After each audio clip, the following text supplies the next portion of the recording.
Hello viewers, আজকে একটা video নিয়ে আসলাম। এটি হলো আপনার মাটন কারি উইথ বিরিয়ানি। দেখতে পাচ্ছেন 2 কিলো মাংস, সাথে আপনার পরিমাণ মতো পেঁয়াজ, আদা রসুন, তারপর বিভিন্ন আইটেমের মশলা কী কী লাগে আপনারা জানেন। তো এখানে দিলাম, দেওয়ার পর এটাকে ভালোভাবে ম্যারিনেট করতে হবে। এখনও অনেক কিছু বাকি আছে, দেখতে থাকুন কী দেওয়া হচ্ছে। লবণ, তারপর আপনার টক দই, আপনার তেজপাতা, খাল, এলাচি, অন্য যা যা লাগে, তারপরে টমেটো সস, তো কাঁচামরিচ।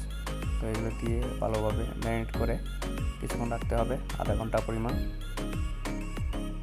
সাথে অয়েল মিক্স করে নেবেন, কেননা যদি নিচে লেগে না যায়, অয়েল তো দিতেই হবে বাধ্যতামূলক। তারপর চুলায় আগুন দিয়ে বসিয়ে দিবেন। দেখেন আমাদের রেসিপি কত সুন্দর দেখতে হয়েছে। দেন আমাদের মাটন কারি রেডি। তো এখন সালাদ পরিবেশনের জন্য সালাদ কাটা হচ্ছে।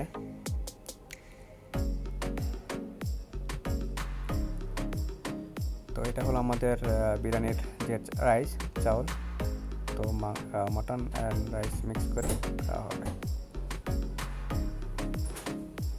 ধন্যবাদ।